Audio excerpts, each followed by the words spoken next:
Сайн мэцэн үзэгчдээ улсын хурлын цаг тайм эхэлж байна. Монгол улсын үндсэн хуульд оруулахаа нэмэлт өөрчлөлтийн ажил эрчимжиж, зөвшөлтслийн эхлэлийг тавьсан 7 хоног болж өнгөрлөө гэж тодтогч болохоор байна. Учир нь өнгөрч байгаа 7 хоногт Монгол улсын ерөнхийлөгч Баттулга үндсэн хуульд оруулах нэмэлт өөрчлөлтийн төсөл саналыг улсын хурлын дарга Зандан шатарт өргөн мэдүүлснээр шинэ нөхцөл байдал үүсэж, зөвшөлтслийн ажлын хэсэг байгуулж, төслийг хилэлцүүлэхэд бэлтгэх хугацааг тогтоолоо. За өнөөдрийн таймаар эдгээрийг хүргэхээр бэлтгэлээ. Монгол улсын ерөнхийлөгч Баттулга үндсэн хуульд оруулах нэмэлт өөрчлөлтийн төсөл санал өргөн мэдүүллээ. Үндсэн хуульд оруулах нэмэлт өөрчлөлтийн төслийг хилэлцүүлэхэд бэлтгэх хугацааг 8 дугаар сарын 9-ний өдрийн хүртэл тогтоохоор боллоо. Зөвшөлтслийн ажлын хэсгийг байгууллаа. Монгол улсын ерөнхийлөгчийн даргалсан ажлын хэсэг анхны хурлаа хийлээ.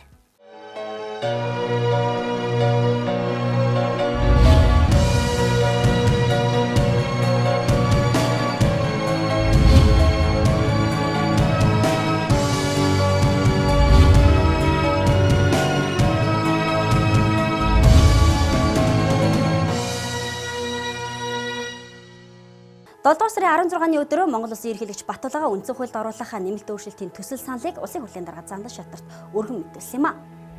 За төрийн тэргийн хувьд улс оронд үүсэж байгаа хүндрэл бэрхшээлийг бүрэн шийдвэрлэх ач холбогдол бүхий улсын хурлд өргөн мэдүүлсэн төсөлд тусгагдаагүй орхигдсон боловч зайлшгүй авч үзэж сайжруулах шаардлагатай асуудлуудыг хүрээнд үндсэн хуулийн суурь үзэл баримтлалд нийцсэн нэмэлт өөрчлөлтийн төслийг боловсруулж улсын хурлд санал болгон хилэлцүүлэх нь зүйтэй гэж үзэж байгаа юм байна.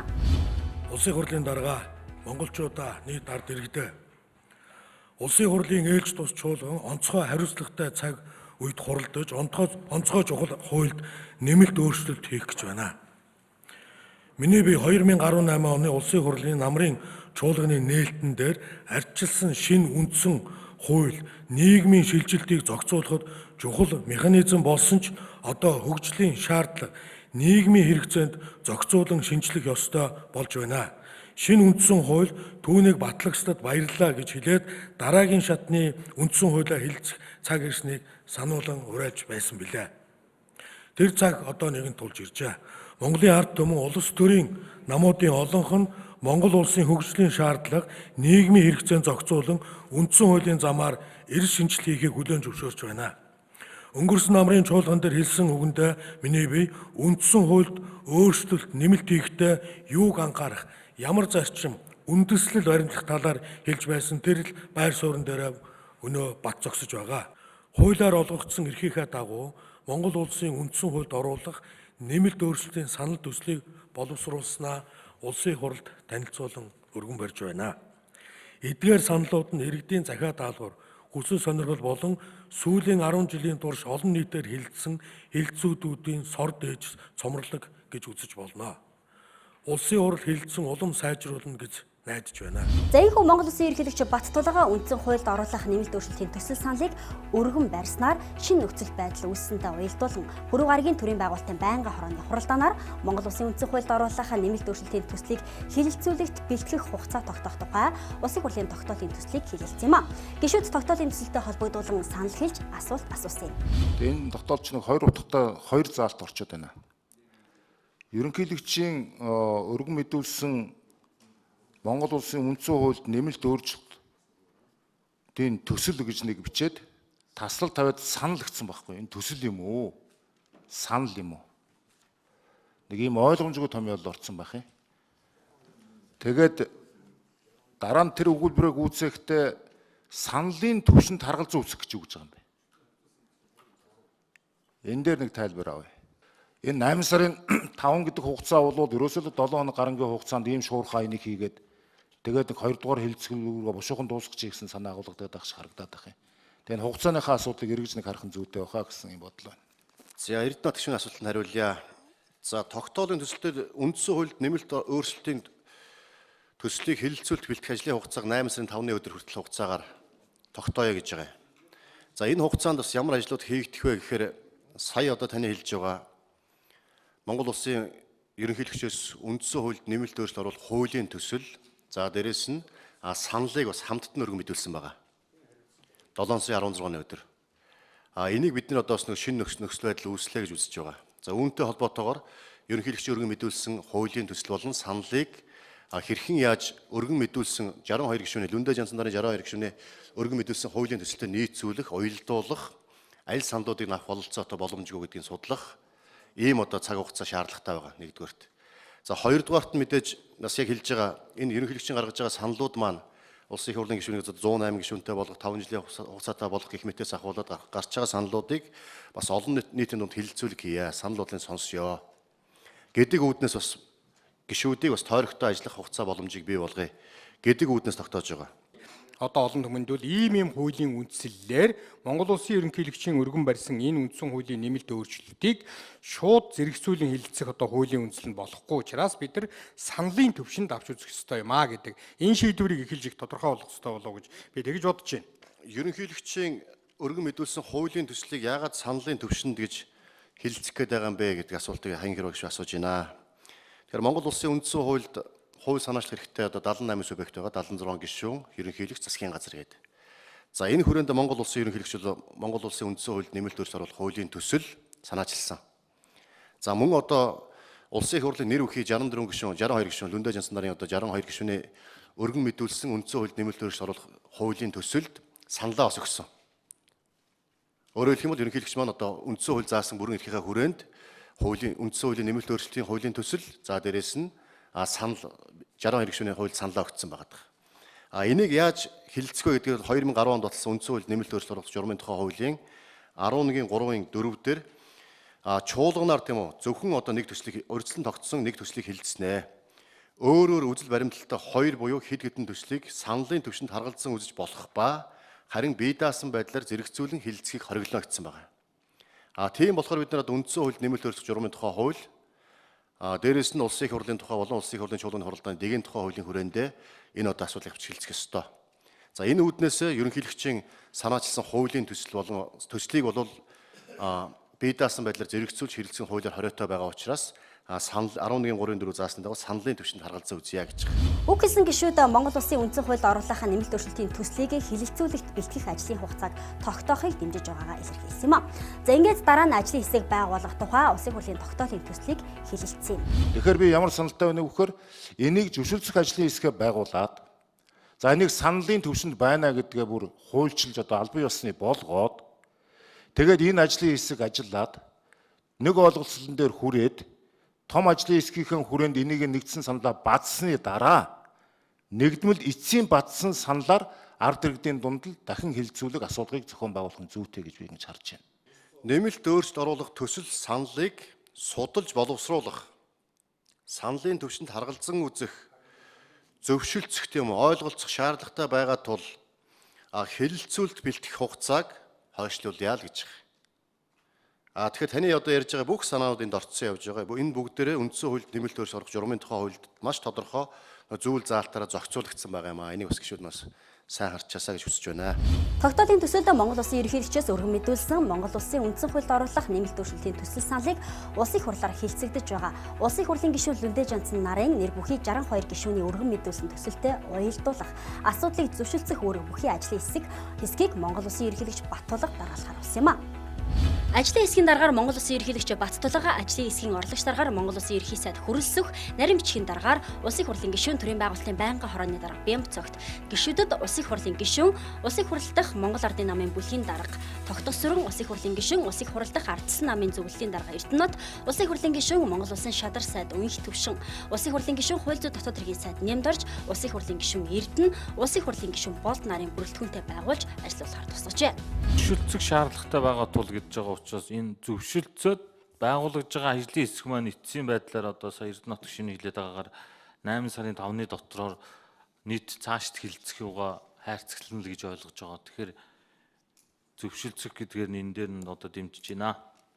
Зөвшөлтлийн ажлын хэсэг байгуулна гэсэн тийм агуулгатай заалт байсан юм байлээ. Тэгээ хилцүүлгийн үед 2010 онд үндсэн хуульд нэмэлт өөрчлөлт оруулах журмын тухай хуулийг батлах явцдаа тэнийг гасцсан. Чимдгуун боловсруулсан анхны төсөл төр тийм зөвшөлтлийн ажлын хэсэг байгуулна гэсэн юм агуулгатай заалт байгаа. Ягаад гэвэл энэ үндсэн хууль бол үндэсний зөвшөлтлөөр хилцэгдэх ёстой асуудлаа гэсэн агуулгаар тийм заалтууд орсон гэж тайлбарлагдсан байна. За ингээд байнгын хорооны хуралдаанд оролцсон гишүүдийн 80% саналаар тогтоолын төслийг чуулганы нэгдсэн хуралдаанд танилцуулж батлуулахаар тогтсон юм а.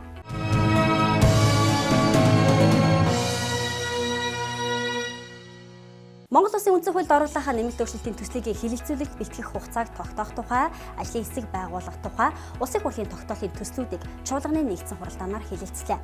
Зөвшөлтсөлд хүрэх алхам хийгдэж байгаа нь сайн жишг зөв алхам болоо гэж ихэнх гишүүд байр суурь илэрхийлж асуулт асууж байсан юм а.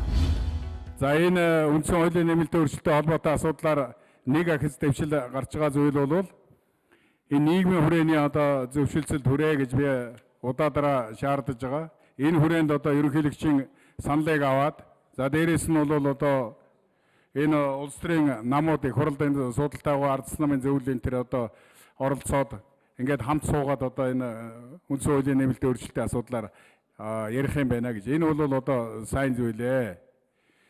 Дашрамд хэлэхэд бол ерөнхийлөгчийн зүгээс сая одоо танилцуулсан тэр нэмэлт өөрчлөлттэй холбоотой юм дээр бол ялангуяа тэр үндсэн хуулийн 6-гийн 2 энэ байгалийн баялагтай холбоотой юм дээр бол их чухал одоо саналыг оруулж ирлээ гэж би бол дэмжиж байгаа.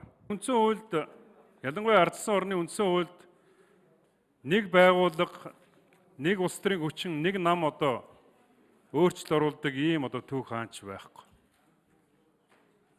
Тэгээ хоёрдугаарт нь үндсэн хуулийг өөрчлөхөд бол заавал одоо зөвшөлтийн одоо хүрээнд гар хүрэх ёстой.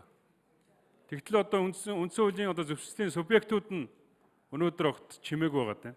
7 сарын 9-ний өдөр Монгол Улсын ерөнхийлөгч үндсэн хуулийн хэлэлцүүлэгт би бас өөрийн саналаа өгмөөрөө гэсэн энэ дагуу төрийн байгуулалтын байнга ороо хэлэлцүүлгийг хойшлуулж 7 сарын 16-ны өдөр Монгол Улсын ерөнхийлөгч үндсэн хуульд оруулах нэмэлт өөрчлөлтийн төсөл болон өөрийн саналаа бичгээр ирүүлсэн. Энэ ирүүлсэн хуулийн төсөл саналыг судлаад үзэхээр зайлшгүй одоо нэлээд цаг хугацаа шаардаж судлах, ажиллах, хэлэлцүүлэг хийх, зөвшөлдсөх шаардлага байгаа учраас өнөөдрийн улсын хурлын тогтоол орж иж зөвшөлдсөё, судлая, хэлэлцүүлэг хийе гэдэг зорилгоор оруулж ирж байгаа.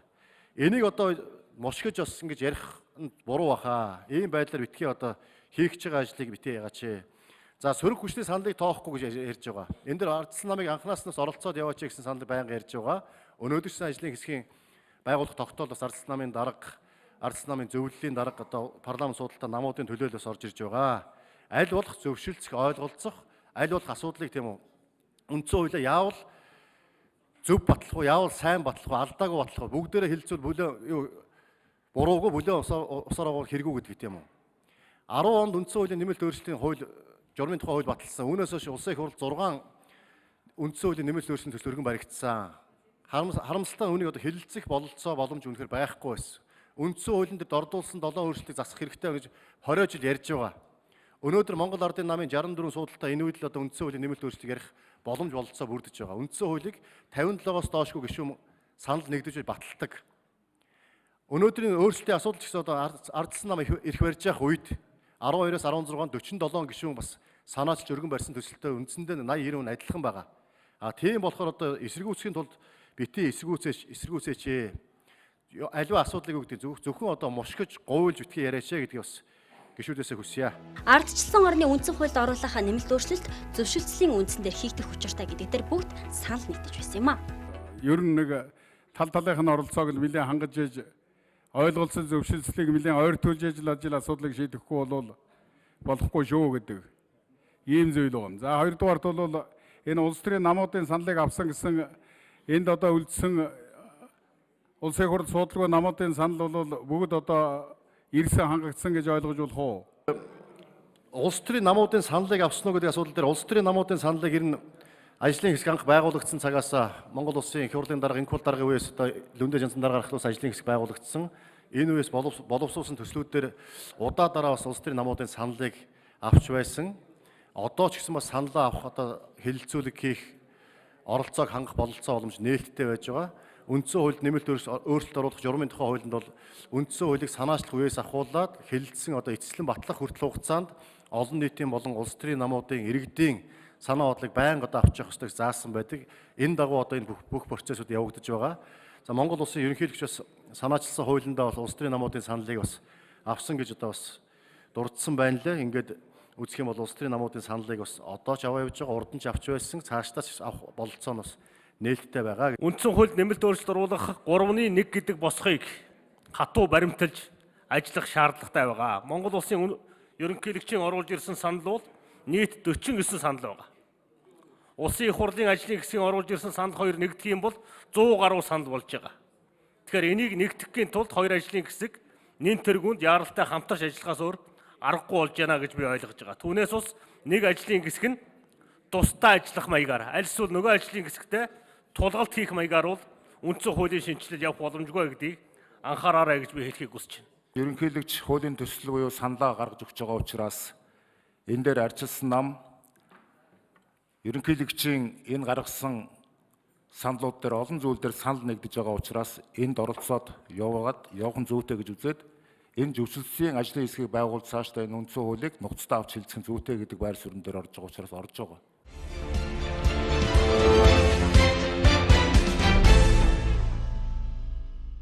За ийхүү гишүүд асуулт асууж байр суурь илэрхийлсэний дараа байнгын хорооны саналын дагуу ажлын хэсэг байгуулах тухай улсын хурлын тогтоолын төслийг батлах санал хураалт явуулахад хуралдаанд оролцсон гишүүдийн 79.2% дэмжсэн тул улсын хурлын дээрх тогтоолын төсөл батлагдсан юм а.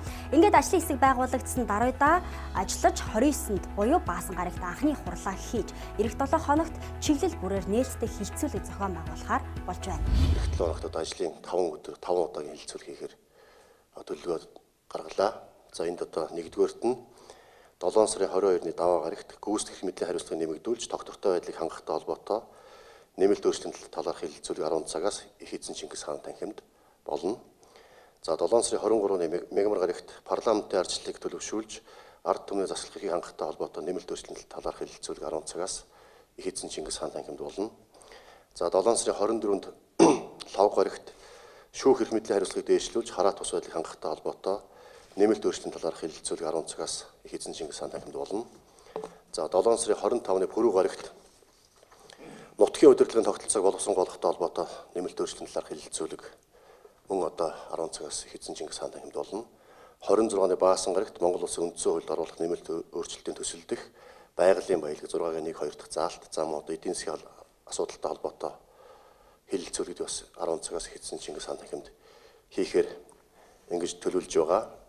За энэ хэлэлцүүлгүүдэд Монгол Улсын ерөнхийлөгч оролцсон.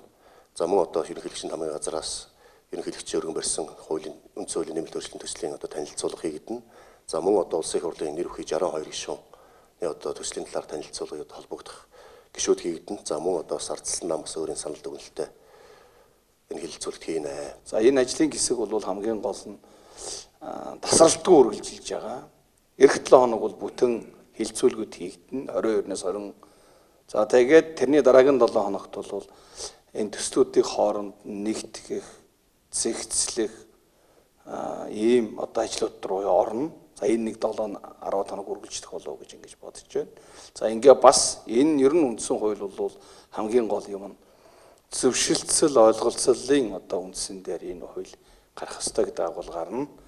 Парламент байгаа намууд, за Монгол Улсын ерөнхийлөгч институт дээр нь одоо парламентын гадна байгаа улс төрийн намуудтай бас ойлголцох зөвшөлдсөх саналаа нэгтгэх ийм ажлууд бол нэг энэ 28-9-наас эхлээд 8 дугаар сарын 6-7 хүртэл үргэлжилнэ гэж ингэж одоо ойлгож байгаа. Ийм тасралтгүй хэлбэрээр бол сая ажлын төлөвлөгөө баталсан гэдгийг би нэмж хэлье гэж бодож байна. Энэ дээр цаашдаа энэ хэлэлцүүлгийг ерөнхийлөгчийн санал болон ардчилсан намын саналыг оролцуулан хэлэлцүүлье гэдэг шийдэл төрж байгаа. Мэдээж 2 дугаар хэлэлцүүлэг эхэлсэн. Нэлээд олон зүйл яригдсныг та бүхэн мэдж байгаа. Гэхдээ энэ дээр авчин би, гээгчин би. Ерөнхийлөгчийн болон ардчилсан намын санал бас арай өөр өнцгтэй зөвлөж байгаа. Тийм учраас бид энэ хэлэлцүүлгээр өөр өөрсдийнхээ саналыг урдлын одоо гараад бэлэн бэлдэж байгаа саналтай нэгтгэж энэ үндсэн хууль маш зөв нэмэлт өөрчлөлт ороосоо гэсэн байр суурьнаас хандж байгаа. Ерөнхийдөө бол ардчилсан нам эх 7 хоногт саналаа гаргаад саналаа олон нийтэд нээлттэй мэдээлнэ. Хэлэлцүүлэгт бол нээлттэй хэлэлцүүлнэ. Мэдээж энэ хэлэлцүүлэгт бол салбар салбарын төлөөллүүд оролцох бах. Энэ төлөөллүүд бол аль аль саналыг авч үзээд дэмжих ёстой зүйлээ дэмжиж болохгүй зүйлийг болохгүй талаас нь тайлбарлаад явна гэж би ингэж найдаж байгаа. Үндсэн хуулийн нэмэлт өөрчлөлтийн төслийн хэлэлцүүлэг болно. 2019 оны 7 дугаар сарын 22-ноос 2019 оны 7 дугаар сарын 26-ны өдрүүдэд төрийн ордон их эзэн Чингис хааны танхимд Гүйцэтгэх эрх мэдлийн хариуцлагыг нэмэгдүүлж, тогтвортой байдлыг хангах. 2019 оны 7 дугаар сарын 22-н 10-аас 14 цаг. Парламентын ардчлалыг төлөвшүүлж, ард түмний засаглах эрхийг хангах. 2019 оны 7 дугаар сарын 23-н 10-аас 14 цаг. Шүүх эрх мэдлийн хариуцлагыг дээшлүүлж, хараат бус байдлыг хангах. 2019 оны 7 дугаар сарын 24-н 10-аас 14 цаг. Нутгийн удирдлагын тогтолцоог боловсронгуй болгох. 2019 оны 7 дугаар сарын 25-н 10-аас 14 цаг. Байгалийн баялаг, эдийн засгийн бусад асуудал 2019 оны 7 дугаар сарын 26, 10-аас 14 цагийн хооронд тус болно. Та биеэр оролцохоос гадна дараах хаягаар саналаа өгнө үү? Хаяг: форум.цэг парламент.цэг эмэн. Утас: 51 26 47 87 51 26 64 52. Монгол Улсын ерөнхийлөгчийн тамгын газар, Улсын хурлын тамгын газар. Монгол Улсын үндсэн хуульд оруулах нэмэлт өөрчлөлтийн төслийг иргэдэд шуурхай танилцуулж, мэдээлэлээр хангах зорилгоор сургагч багш нарыг бэлдэж байна. Улсын хурлын төрийн байгуулалтын байнгын хороо, Улсын хурлын тамгын газар хамтран сургагч багш нарыг бэлтгэх онлайн сургалтыг зохион байгуулсан юм а.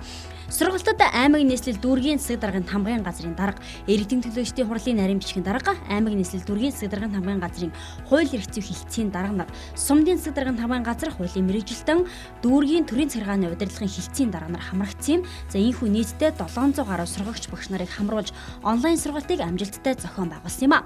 Нийслэлийн дүүргүүдийн сургагч багш нар өөрийн биеэр ирж сургалтанд хамрагдсан бол аймаг сумдын сургагч багш нар онлайнаар сургалтанд хамрагдаж үндсэн хуульд оруулах нэмэлт өөрчлөлтийн төслийн талаар бүрэн мэдээллийг авлаа. Цаашид сургагч багш нараар дамжуулан иргэдэд цаг тухай бүрт үнэн зөв мэдээллийг авах боломжийг бүрдүүлж байна. Ийхүү Монгол Улсын үндсэн хуульд оруулахаа нэмэлт өөрчлөлтийн ажил эрчимжиж, зөвшөлтслийн эхлэлийг тавьсан 7 хоног болж өнгөрлөө. Нийгмийн гэрээгддэг үндсэн хууль зөвшөлтслийн хүрээнд хилцэгдэх, олон нийтийн оролцоог нэмэгдүүлж, ард иргэдийг мэдээлэлээр бүрэн дүрэн хангах бүх ажлыг шат дараатаагаар хуулийн хүрээнд Улсын хурлын тамгын газраас ханган ажиллаж байна. Улсын хурлын цаг тойм энэ хүрээд өндөрлөж байна. Анхаарлаа хандуулсанд баярлалаа.